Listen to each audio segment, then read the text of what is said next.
Hello, everybody, and welcome to another exciting episode of the Grief Let's Talk About It podcast. I am Tony Lynch, and we are your number one podcast for bringing you conversations around death, dying, and grief, and all the things that come in between that with some amazing people that are out here doing some amazing things.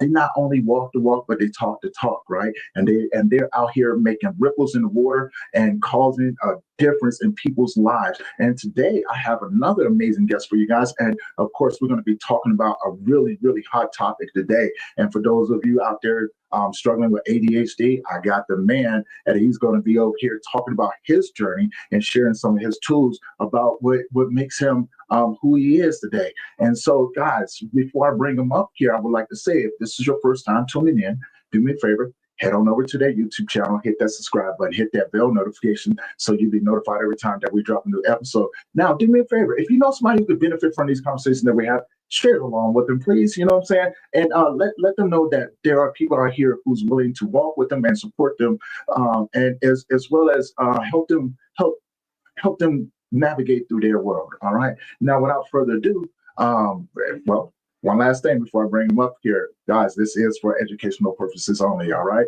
You know what I'm saying? So if you have any questions or comments, please put them in the comment section. We'll be sure to answer them as we go. Now, without further ado, guys, help me welcome my next guest, Ari. Ari, how you doing, brother? I'm doing good, Tony. It's great to be here today. Man, I'm excited. I'm excited to have the conversation with you today, man. Really, it's a topic that needs to be talked about. And, you know, after the conversation that we had, I was like, this is the man to be able to bring all of this stuff to the forefront, because not only have you gone through it, but you managed to turn it around and use it in a way to help you, you know what I'm saying, do the things that you're doing today, becoming a coach, all these different things. Now, before we get into that, do me a favor, introduce yourself. Tell people who you are, where you're from, and about the work that you do. Okay, so my name's Ari Serap. Born in Canada, raised in the States, bounced around a lot in the US. But when I was 25, I was living in Las Vegas as a nightclub promoter for many different nightclubs. And then I decided to move, not to a different state, but to a different country. You could say that I was having a quarter life crisis, right? And, I moved to Israel and got a second chance on life, restarted my life, got married eventually, have kids, and I live here in a small little mountain city called Sfat, where I'm an ADHD coach for men. Nice. Thank you for the work that you do, man. And, you know, you already know you and I are on the same path with working with men, because it's something that I've always felt like we got the short end of the stick for quite some time, right? You know what I'm saying? We've been neglected, you know, and in a lot of ways, it always made me feel, since I've been doing this work, like, you know, like something always needs to be done, right? You know what I'm saying? There has to be something for us men to be able to get back on the right path, and find these different avenues that we can go down, right? You know what I'm saying? To help not only aid in our healing, but our understanding of what we're going through, right? Changing the whole narrative, right? And, you know, and providing those resources and those support out there, man. So again, you know, thank you for the work that you do. Now, let's get into your story a little bit. You know what I'm saying? Tell people how you got into this, right? You know, and why is this so important to you? So my entire life, I completely felt misunderstood. My whole life. We're going to go back to when I was 4 years old. I was actually diagnosed with ADHD. I was put on Ritalin, which is a very heavy-duty ADHD medication. Mm-hmm. And before I was put on Ritalin, I just want you to imagine a much shorter, younger, chubbier version of myself, right? Kid version, right? 4-year-old chubby Ari. And after taking Ritalin, 3 months later, I was skinny to the bone. I wouldn't eat anything, right? That's how powerful this medication was. My mom got very scared, and she took me off of it.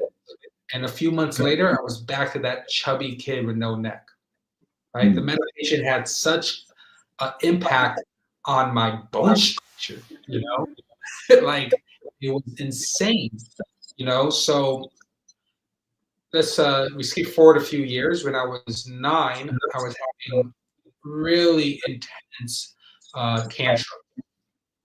I didn't know how to express myself. I didn't know how to communicate. When I would get angry, it was blowouts. I would get very, very angry. And it was because I didn't know how to express myself. So my mom took me to a psychiatrist. The psychiatrist diagnosed me with bipolar. And they immediately started putting me on bipolar medication. And at one point, I was on 1,500 milligrams of something called Geodome. It wasn't until my early 20s, mind you, that we actually found out that I don't actually have bipolar. But I was still on bipolar medication until I was 18 years old. So from age 9 to 18, I was on not just ADHD, mind you, I was already on ADHD medication since the age of 4, right? Yeah. So from the age of 9, I started taking bipolar medication with my ADHD medication all the way until I was 18. And when it came to age 12, my parents they literally thought that they exhausted every option, and I know they tried, I really know they tried. At this point, they really didn't know what to do. So they admitted me in short-term rehab in Las Vegas. It's called Monte Vista. Yeah, I'm familiar with that. And I was there in and out like 3-4 times in and out of Monte Vista. To this day, I still remember what it looked like. Right? I could still remember the layout of the rehab, Monte Vista, because I was there so often. Actually, I remember the layout of every rehab I was in. I was actually in 4 different rehabs in one boarding school from the age of 12 to almost my 17th birthday, living on my own as an adolescent, in and out of rehabs. Wow.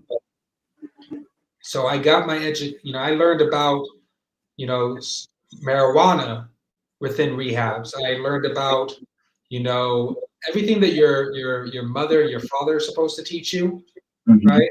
I learned within the walls of a rehabilitation center.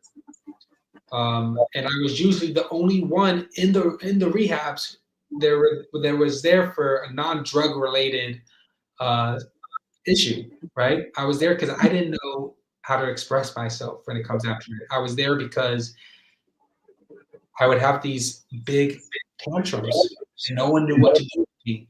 So that carried on with me, Tony, for my entire life, feeling like I'm just being passed on to the next person because I'm too much for everyone, right? No one knew what to do with me. At one point, my nickname in my neighborhood, when I was like maybe in 6th grade, was the devil child. That's what our neighbors called me, So my entire life, I felt like something's wrong with me. No one understands me. I'm the odd one out. And it literally just hit me a year ago, right? I'm 34 now. So when I was 33, right, I finally discovered what I'm supposed to do in the world. Professionally. Yeah.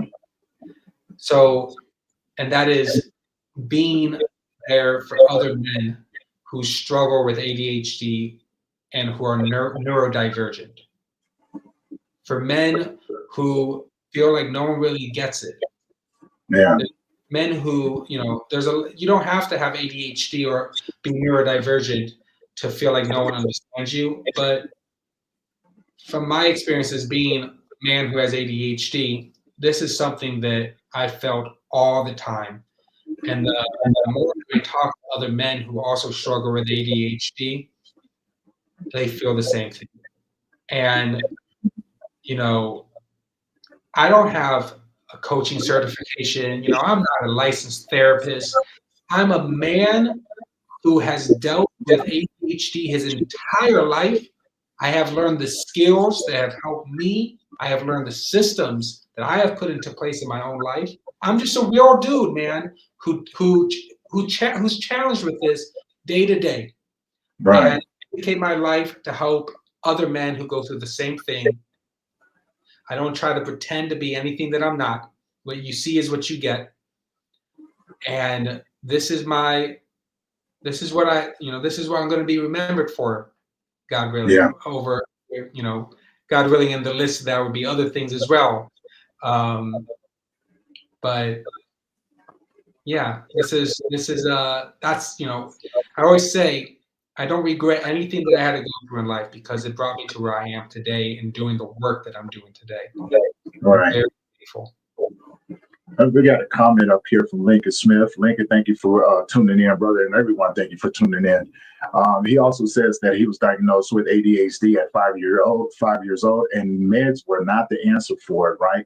And listening to your story, with Ritalin, and trust me, I've listened to a lot of other men who have been put on Ritalin, or sometimes a lot of young children as well, right? And they just talk about how it just takes so much out of them, right? You know what I'm saying? And I think, and this is just a thought, when it comes down to medication shouldn't be an end all to it, right? There should be something in place with other people to help those individuals navigate that world in a healthier way, because just like most medications, right?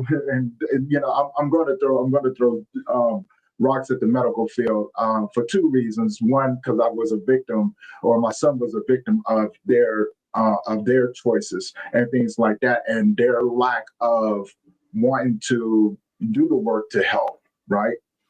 Secondly, they never tell people the warnings about the medication that they give them, right? They never say that, oh, over long term, this is what's going to happen to you, right?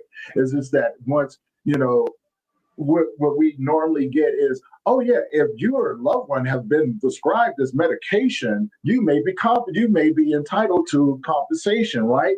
It's like, no, you guys already knew that this was going to happen, so why would you do that, right? It's like an intentional harming. But yet it's so hard to hold these individuals accountable for the things that they do intentionally, right? And there has to be, how do we educate people about getting around the medical part of taking these? Look, medication has its place. It does, but it shouldn't be something long term, right? It really shouldn't. So in your thoughts, how do we educate people around the medical part of it? So, a few different things. If someone is taking medication, right? I'm right there with the comment that, what was his name? What was the guy's name who left? Lincoln Smith. Lincoln Smith. So I'm right there with you, Lincoln. Totally against medication. But I know some people, they decide to take meds, right? They think it's going to help them. They think more than that, though, right? They think it's going to solve everything. They think that taking this pill, I don't have to worry about my ADHD and the symptoms that I struggle with, which is false, right? It's false. It's like, that's la-la thinking. Even if someone is taking medication for their ADHD, you still have an obligation to yourself, right? To learn skills and put systems in place that are going to help you navigate your day-to-day. Like, that's your obligation to yourself. And you need to do that whether you're on medication or you're not on medication. Just because a person's on medication, a person can think, oh, I don't have to work on myself. I just take a pill 2 times a day and I'm good. No, wake up. It's not true, right? That's not true. It's not a cop-out. And I know so many people who use it as a cop-out. And that's not where we want to go. I know someone who told me if he doesn't take his ADHD medication, he can't get off the couch. And that's an issue. Like, he doesn't see it as an issue. He's like, when I take my ADHD medication, I'm able to do 5 things at one time. I'm super successful. I can run my business. But if I don't take it, I'm stuck on the couch and I can't do anything. That's an issue. That's an issue. To feel like you're so reliant on the meds that if you missed a day, You're telling me you're paralyzed? You can't get off the couch? That's an issue. So we have to learn skills. We have to learn skills, and we have to learn certain systems that can help us be successful. Now, to answer your second question, Tony, the way around the medical system is we have to learn how to be our own doctors.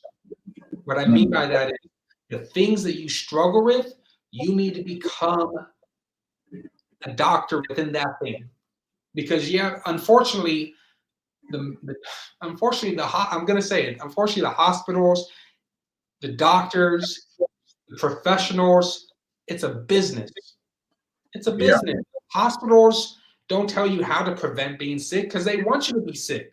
Unfortunately, doesn't make sense, right? Yeah, doesn't make sense. But it's a business, and they actually benefit from you being sick, right? And that's right. You go to a psychiatrist, they say you have ADHD, they say, take this pill, right? It's good. Like, for instance, let's use Ritalin as an example, right? The Ritalin might have helped my ADHD when I was 4 years old, right? But I lost a tremendous amount of weight in 3 months. That's not normal. No. It affects us in the ways of our life. Same thing, you take Tylenol for a headache, you're killing your liver.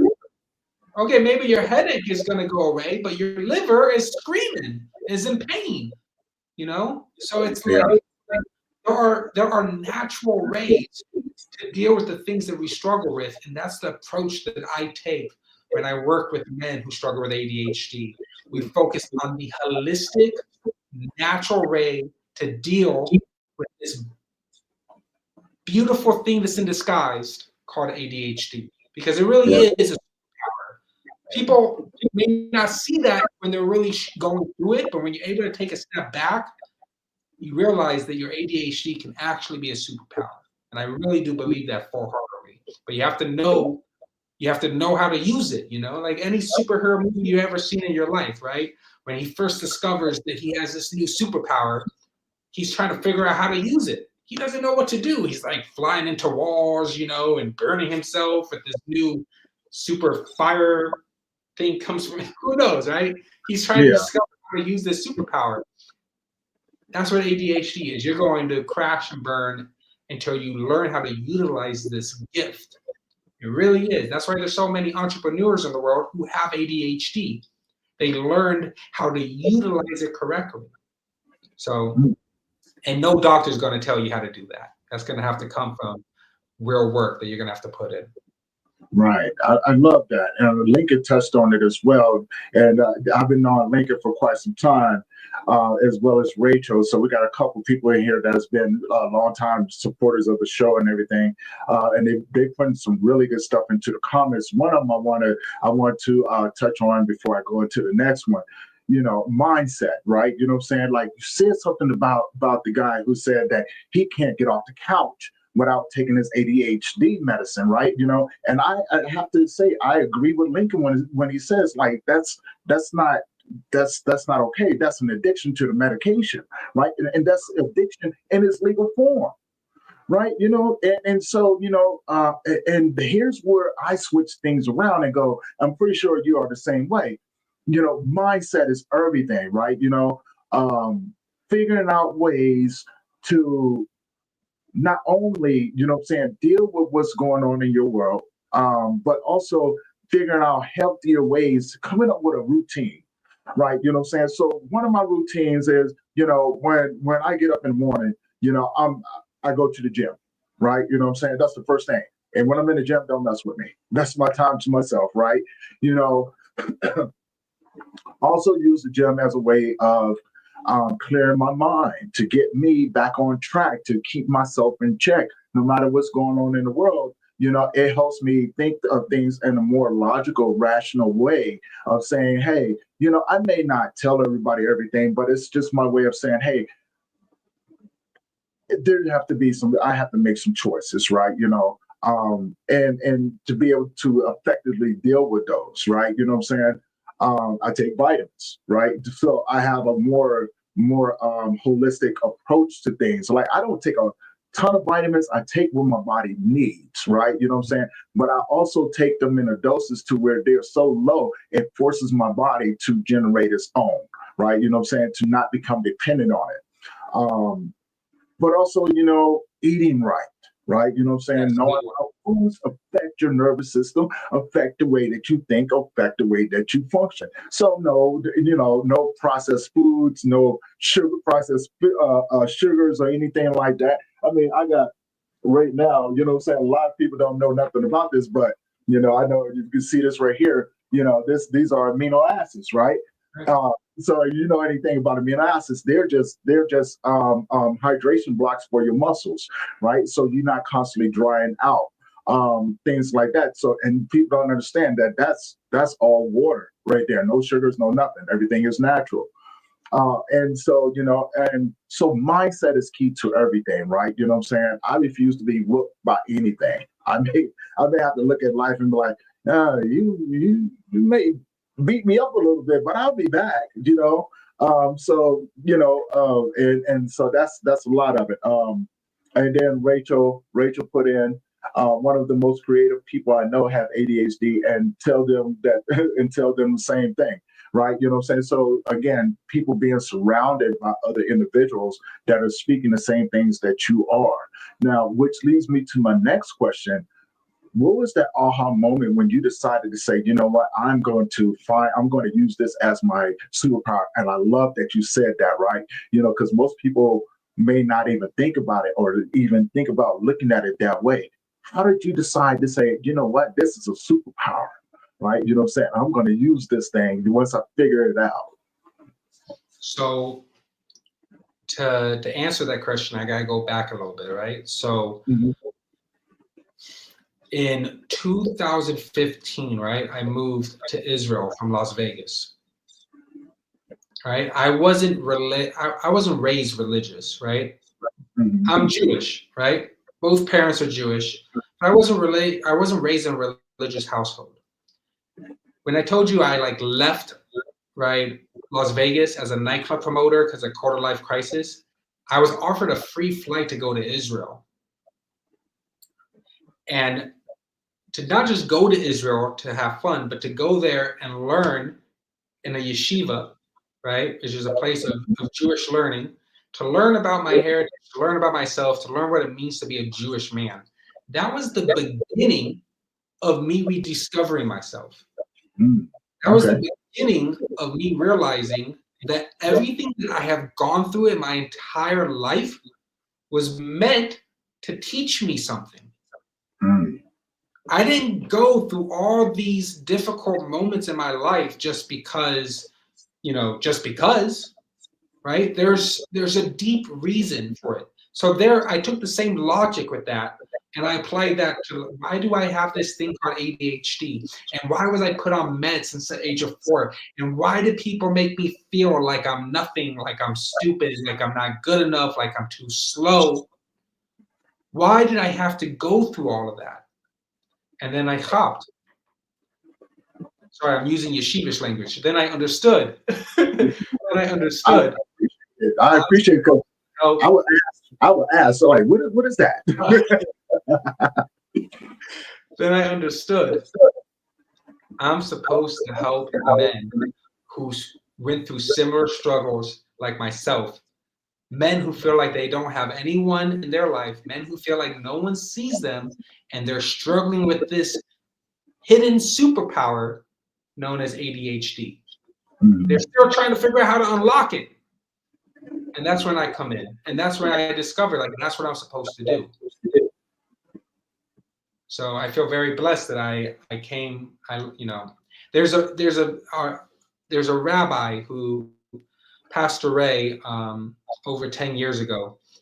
His name was Rav Noach Weinberg. He actually founded the yeshiva that I went to, right? I never got to meet him though, because he already passed away when I went there.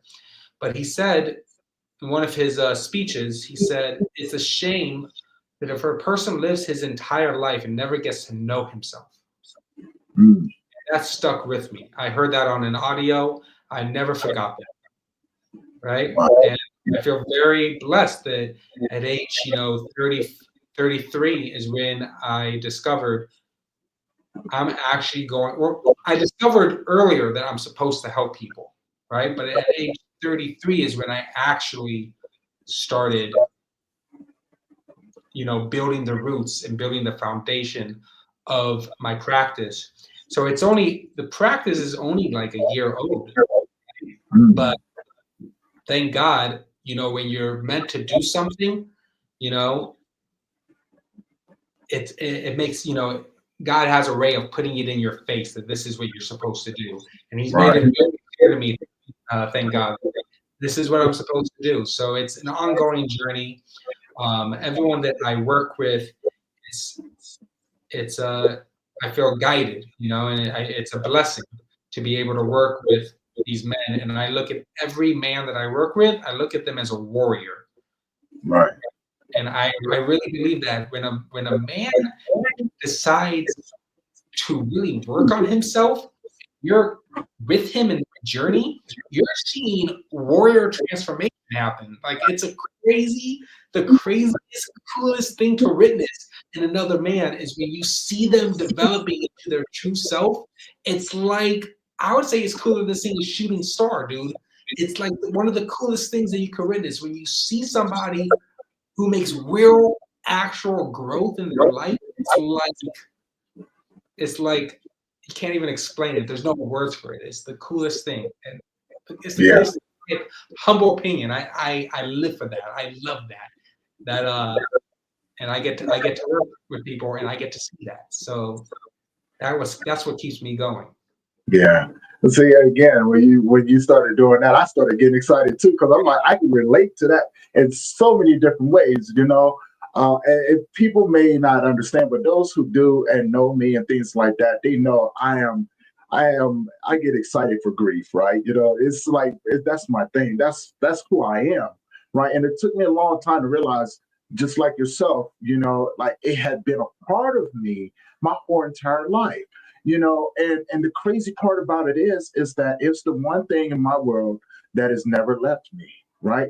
I expect people to leave me, but grief is just one of those things that has always been there. No matter wherever I turned, wherever I stood at, it was always there.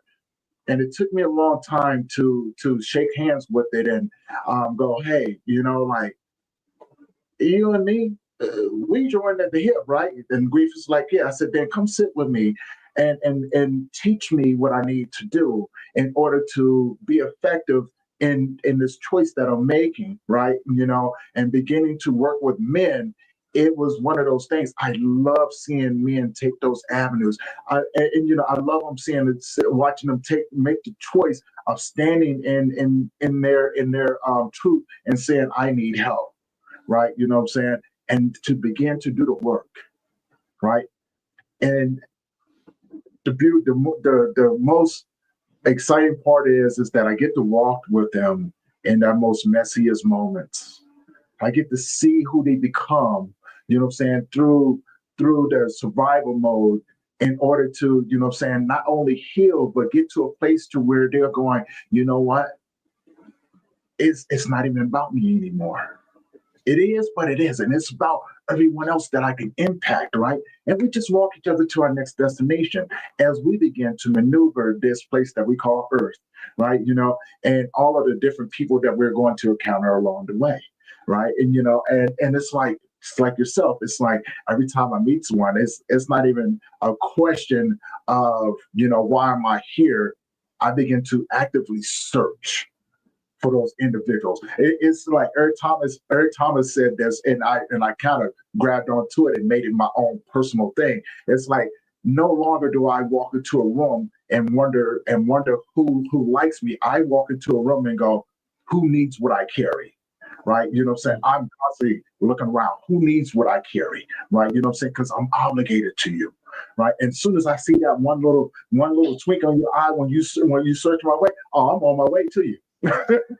You're not getting away from me. I'm like a heat seeker missile. I'm on my way. I'm coming to you. I'm coming right into your space and go, I'm here. We like to go over here and take have a little talk. Yeah, because I'm here now, right? You know what I'm saying? And now that I know, oh, you don't get to walk away. I got something for you, right? And I think when I listen to you, it's like the same thing. I get excited for that, right? Because it's like, yeah, I understand exactly how that feels. It's the I best. definitely understand how that feels. We're not, we're not supposed to rock this world alone.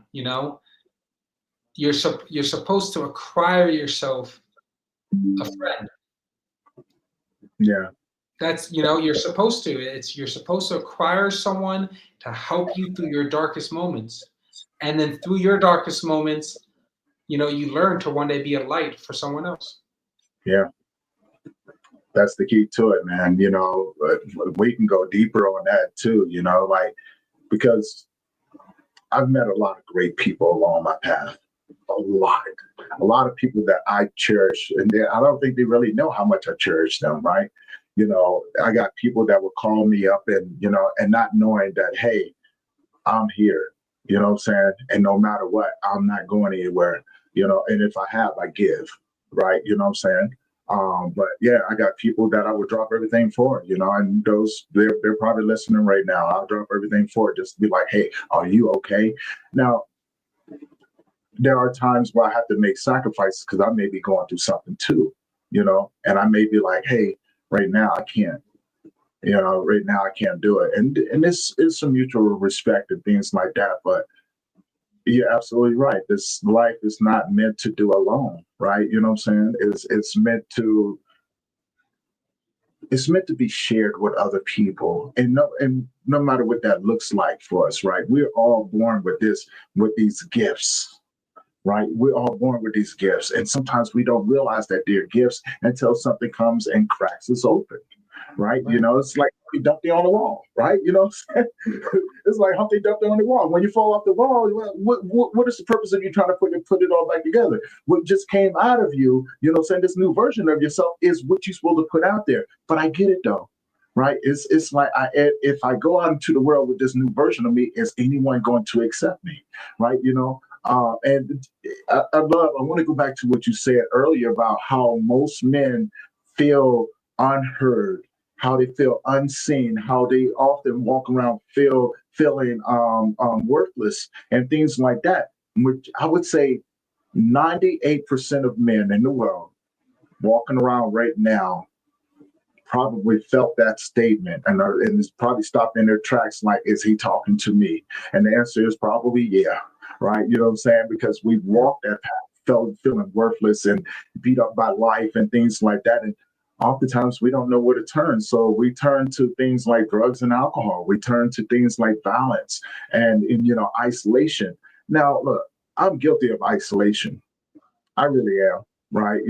But in my isolation, I don't recommend this for people. My isolation is a little bit different from most people because there's a time where I can sit with the multiple versions of myself and begin to pick out which one is trying to speak to me, right?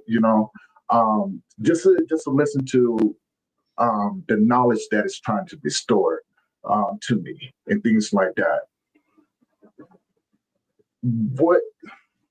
How do we help change the mindset of those men out there right now that is listening to this, that may be struggling with the ideation of not feeling good enough, right? You know what I'm saying, or feeling alone in the struggle?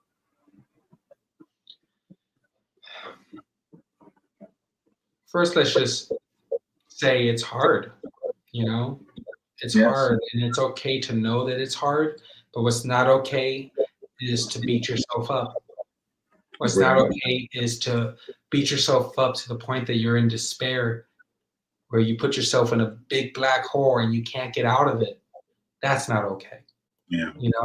And a lot of times as a man, that's what we do to ourselves, because usually we're our own hardest critic. We demand a lot from ourselves. We do. And I feel like as a man, we can understand when another man is going through something, but also not every man has, a lot of times we're unable to get outside of ourselves and be there for another person. That's also a skill that needs to be worked on. It's not like a natural thing for us, because every single person was created was created selfish. We are selfish people. We are human beings are selfish. We're extremely selfish, right? When you hear that something happens to someone else, right? You're like, oh man, that's really horrible. But then when it happens, if the same thing, God forbid, happened to you, you'd be a total wreck. Yeah. You know? Yeah. So we have to understand that that everyone is going through their own things, and we have to be sensitive to it. But we also have to understand when we're going through hard things, when we ourselves are going through difficult times, we have to understand two things. One, this is going to pass. This is going to pass. But also, if I'm going through this right now, I must be strong enough to overcome this. Yeah. You know, I'm not just going through this just because, right? There has to be a deeper reason, because the world is a big, big, big place. And if I'm experiencing something right now, there's a reason for it, you know, and I have to understand what that reason is, you know, whether it's learning how to deal with it, learning how to grow from it, you know, I have to be able to grab the messages, and that's what I have to do. But what I can't do is give up. Giving up is not an option, right? You have to understand that there are so many resources out there, so many, right? Grief, Let's Talk About It with Tony Lynch. That is a free resource, you know? If a person really wants to work on themselves, there are so many resources out there. We have to understand we're not alone, man. There's so many people out there that want to see us succeed. And sometimes we get into this negative belief, we tell ourselves this story, no one wants to help me, you know, because I don't have money, no one's going to help me. I'm good enough, too good to be true. These are our stories. And once we break through that story, oh man, once you break through that negative story, then your whole story changes. Mm-hmm. You know what I mean? Once you change your reality, you change your story, your whole world changes. And that's what we have to do, you know? And it's not easy. It's not easy. And the harsh truth is the only way that we can do it is by doing it, by making that decision. Right. You know? I love that you said that. And I want to add to that, right? Because I want to throw in some other components for individuals to actually explore as well. You know, like you said, the mindset has to change, right? You know what I'm saying? You have to make a conscious decision and say, you know what, I want something different, and then be receptive to what it's going to give you and how it's going to change you. You have to be able to surrender certain things that may have kept you safe during your mode of survival, right? In order to find those different avenues of knowledge, wisdom, and healing, right? You know what I'm saying? And understanding exactly what is trying to give you. Another set of that, you know, and I love that you touched on this, but you have to understand the power of the subconscious and the conscious and the unconscious mind, and the three levels that it can take you to, right? The unconscious mind is the most powerful one, because it's infinite, right? You know what I'm saying? And where it could take you, and the possibilities in that mindset there, or where that journey could take you, is far beyond anything that you can ever imagine. But it does take a while to get there, right? You know what I'm saying? And the understanding that you may have, some people may back away from, like, I'm not ready for that sort of knowledge right there, right? Whereas I am. I'm always curious to understand the way the universe, God, how we all interconnect, and how everything is just part of everything else, right? I'm a curious guy when it comes down to that. The subconscious mind, most people are aware of, right? You know, because the subconscious mind would give you glimpses of what's going on, and things like that, to allow you to make a decision in those moments, figure out which direction you want to go in. Once you realize that no matter which direction you go in, you're always going to end up in the place that you need to be anyway, right? And so that's the one part. That's another part, and that's always what I found was the beginning stages of understanding not only grief but everything that came with it. Like yourself, ADHD, sensory processing input disorder, how everything is intertwined with everything else. The unconscious mind is that what is subliminal, right? You know what I'm saying? At least in my thoughts. And so when we can think about the things, like you said, using ADHD as a superpower, understanding the purpose and how to turn it around in a way to go, you know what? I like this right here, right? You know what I'm saying? And be excited when it shows up. Like, oh yeah, really? This is what we're doing today? Okay, let's go then, right? And it's subliminal, right? Because on one side of that subliminal message, it can go, hey, do you think that you think that you're strong enough to do this?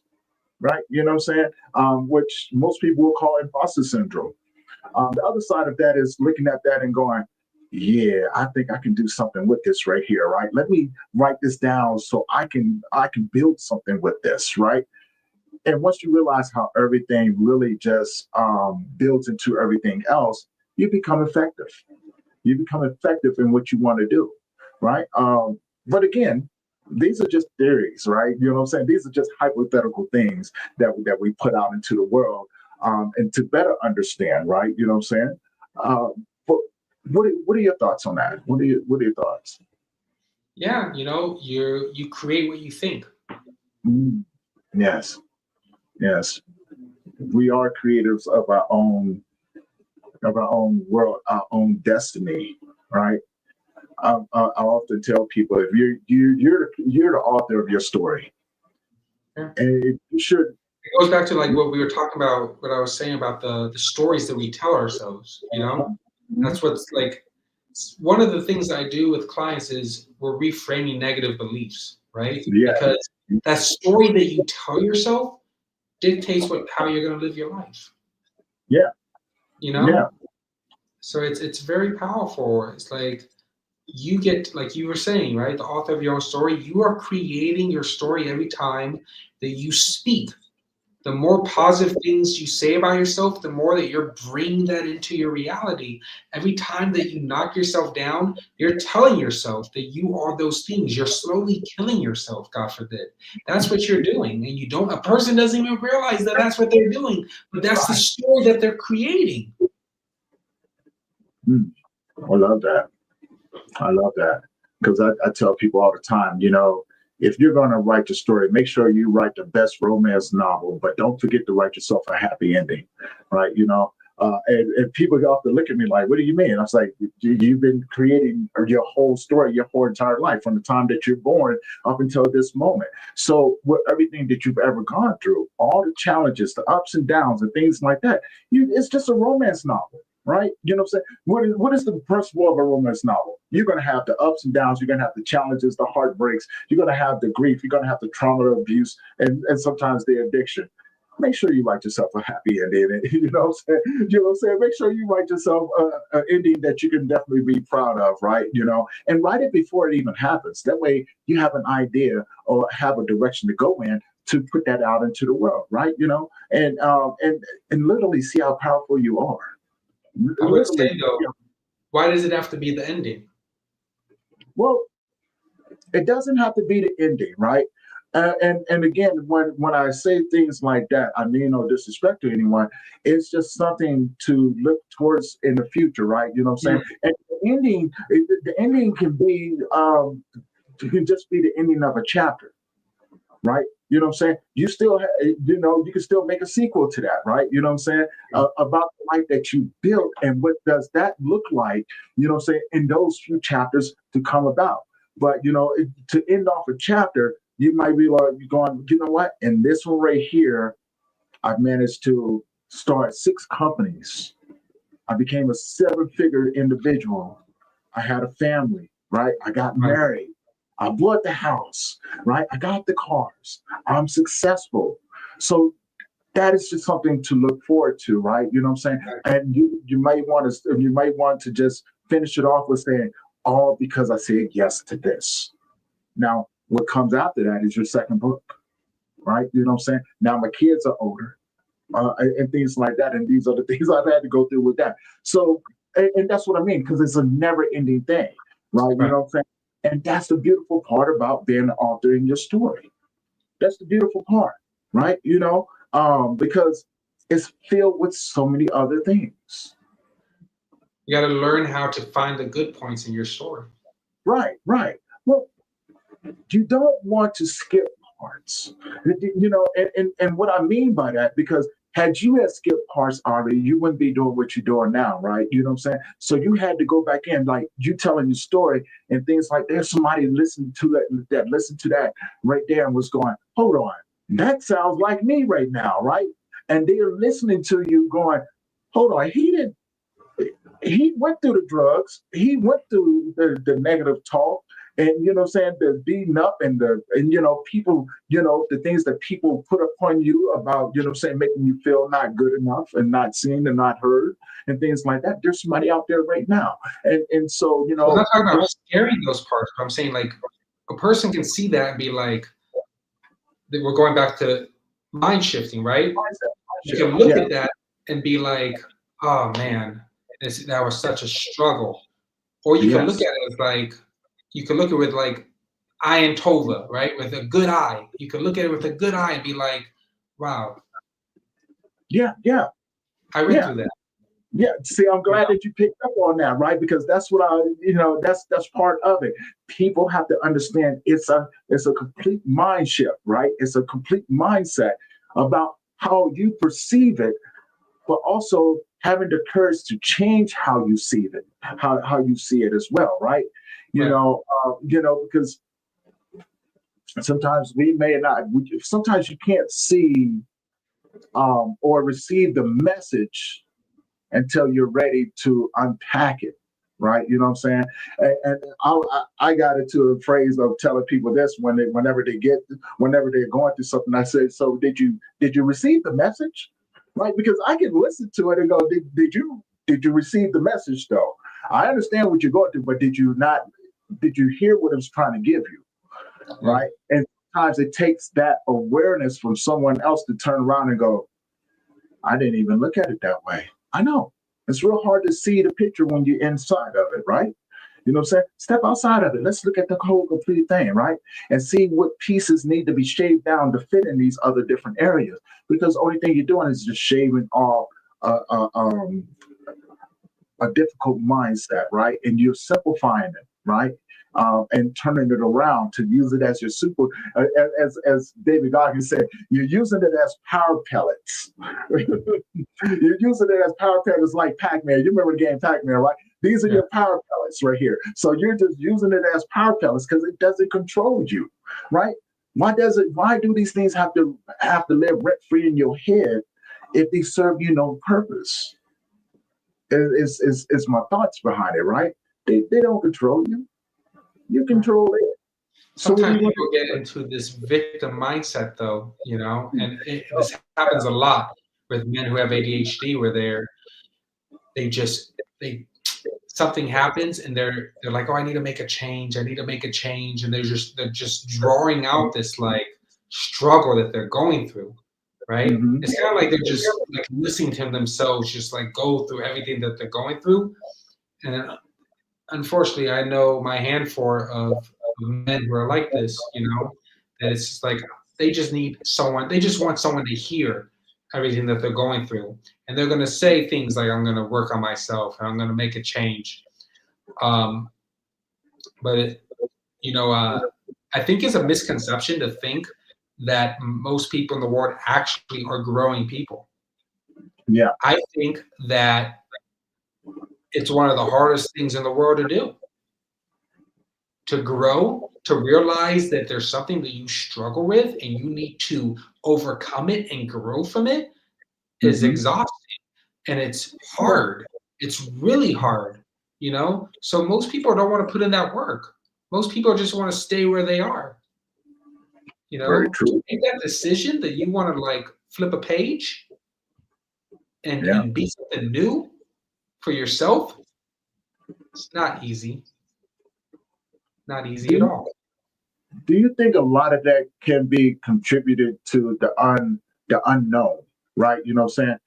What I mean by that, and I'm pretty sure you'll know exactly, and most of everybody that's tuning in right now, is the X factor, the unknown factor, right? You know what I'm saying? If I let this go, what's around the corner from me? Because you don't see it, right? You know what I'm saying? Am I going to run into a spiked wall? Am I going to find a path that's going to be beneficial from me? You know what I'm saying? Or on the other side, you know what I'm saying? Are you gonna look at it and go, am I going to run across people that's going to mistreat me, right? How do I know? I think a lot of it is because one, you said it right. You know what I'm saying? It's the fear of letting go, right? You know what I'm saying? And putting in the work. No, because man, you know, like I do, it's exhausting. Right, you know what I'm saying? Like it's hard work getting. It's hard to let yourself be vulnerable. Yeah, you know what I'm saying? And so I think a lot of times for most men out here in the world, and for a lot of women out there too, you know, I never wanted to exclude anyone, but I want to, you know, I wanted to say when you've been in survival mode your whole entire life, it's really hard to get out of survival mode, right? Because in survival mode, you're safe, right? You can keep yourself safe. Look, man, I'm a victim of that myself, right? You know what I'm saying? I will default to survival. I will be like, you know what? I have to survive this, right? You know what I'm saying? And that's where my separation from people, places, and things occur, because inside of that right there, I am safe. And I know that on a 360, all the way around, you know what I'm saying? I am aware of who's moving where, right? And it's beneficial, but it's also that's exhausting as well, right? You know, and it's something that's going to be a long time thing to work on as well, right? You know what I'm saying? Trying to just trust people, trying to just figure out what people's intentions are toward. I told somebody not too long ago. They found me out there a very, very long time, and I told them, why were you searching for me? You should have just let me go, right? You know, not understanding their intentions and things like that. And you know, I had to tell them, I was like, I don't know what your intentions are. Most people would, I mean, after all of this long time, most people would have just given up and gone about their own way. But what are your intentions, right? So that part right there, all of these different things played a factor into everything else. And so, you know, we as human beings, we're messy, man. We're very, very messy, right? Especially when it comes down to not understanding certain things. But no one's perfect, right? You know, but so it can be very, very challenging trying to get out of survival mindset for the most part, right? Yeah. You know, when you're hurt, that hurt stays with you, you know? That's like you were saying, intentions, right? Why do we think that someone needs to have an intention to do something to help us? It's because we've been hurt so much, you know? Exactly. It's hard for us to believe that someone actually wants to see us succeed without wanting something in return. Right. I want to add to that, because why is it so hard for people to take our own advice, right? Like you and I are sitting here right now, and everybody out there that's listening right now, we probably talked to them and said, look, I want to see you become successful. I want to see you, you know what I'm saying, do beautiful things in this world, right? And behind closed doors, we're wondering ourselves, are we practicing what we preach, right? You know what I'm saying? That's why I always say, Tony, I always say that every coach, every mentor, every therapist, anyone who is giving advice to someone also needs to be receiving advice as well. Every coach needs a coach. Every mentor needs a mentor. Every therapist needs a therapist. Every good Samaritan needs a good Samaritan in their life, right? Yeah. You know, just because you're in a position of helping others doesn't mean that you yourself don't deserve help. That's very true. That's very true. I love the fact that you brought that up because that, you know, and I did that for a reason, because I know there's some people out there right now that are listening to it and probably thinking to themselves, oh no, you just hit the nail on the head. That's something I tell people. Look, therapists need therapists too, right? You know what I'm saying? Everybody needs therapists need therapists the most. Isn't that the truth? Are we just messy? I know I need a coach probably more than other people need a coach. That's for sure. I got people in my corner that actually will hold me accountable. But like, hey, Tony, yeah, just so you know,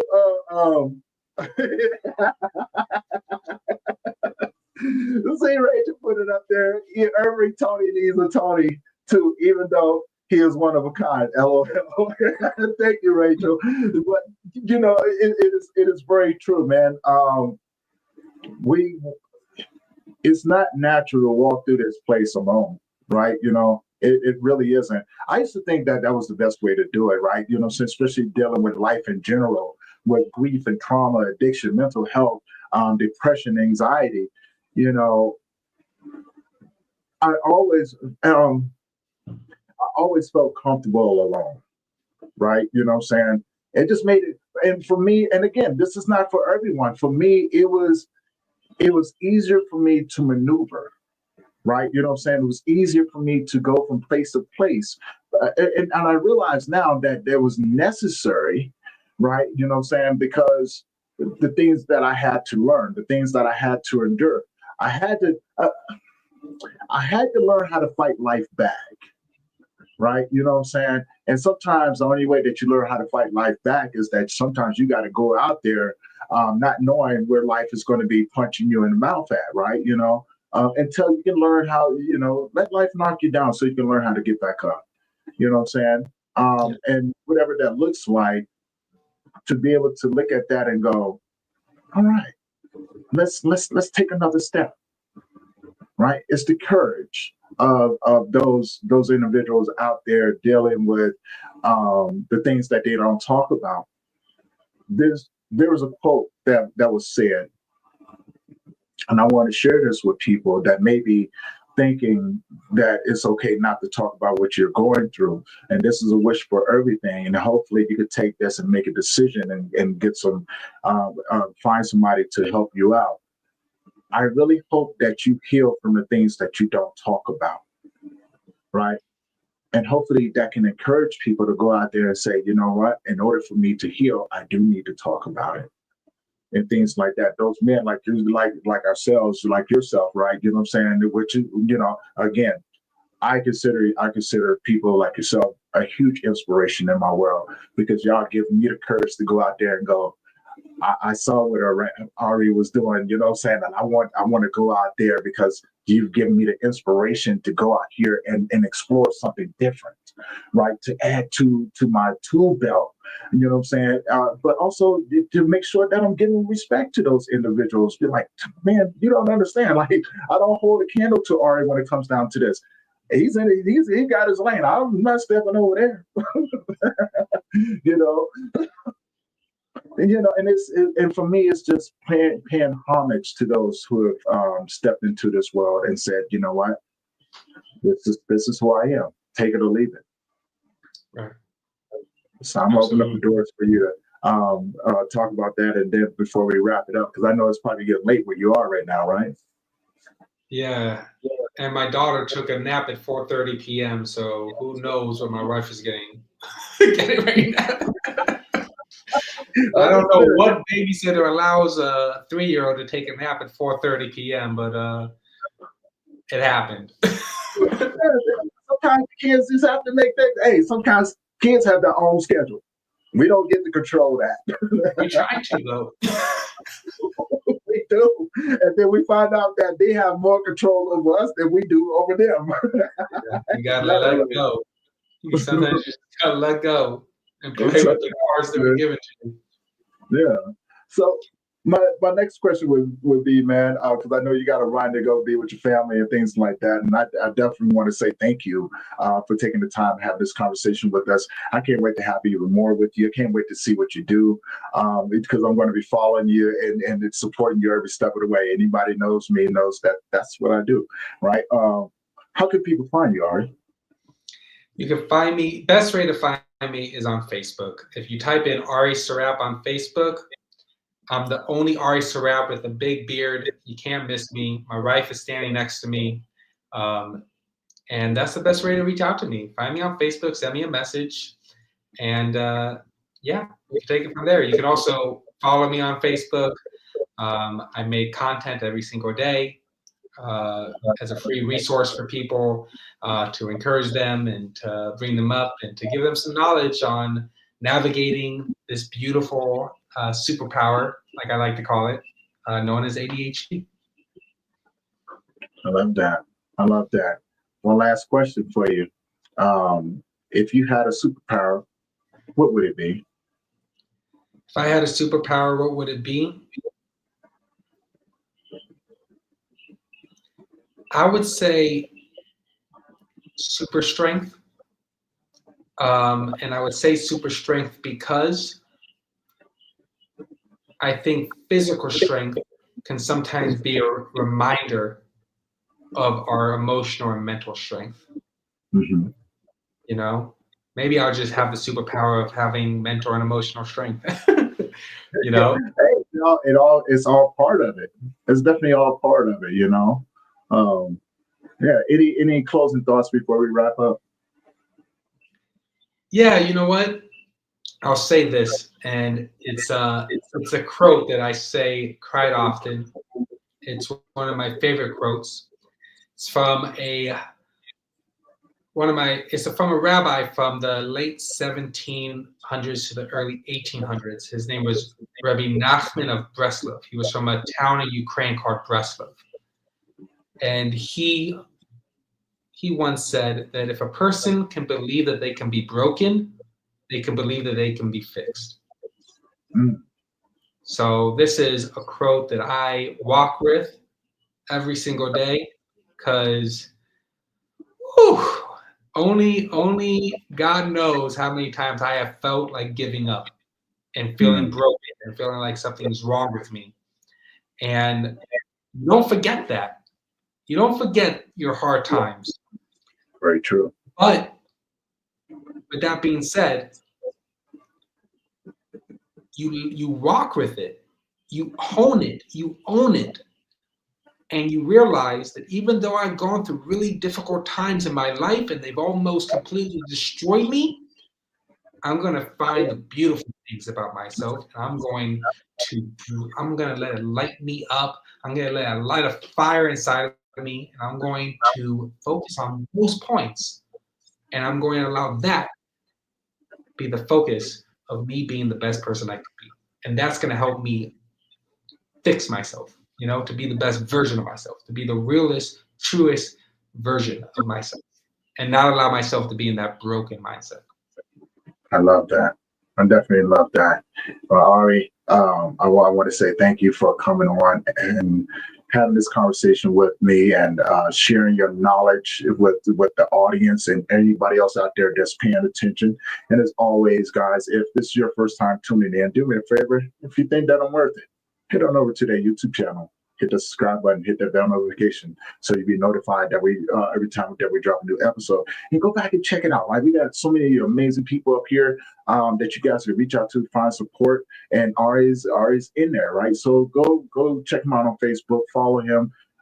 Get the help that you deserve, you know, from people that's not only walking the walk but talk the talk. Now here doing some amazing things. And with that being said, guys, that's going to wrap up this episode of the Grief Let's Talk About It podcast. Tune back in 4 p.m. tonight. I have another episode coming up, and you guys are going to enjoy that one as well. So, and with that being said, guys, we're going to close this one out. We're going to see you guys in the next episode. Have an amazing day if I don't see you guys later. And remember, don't forget to tell the people that you love them, because tomorrow's not guaranteed, nor is the next moment. So make sure that your conversations count. Peace.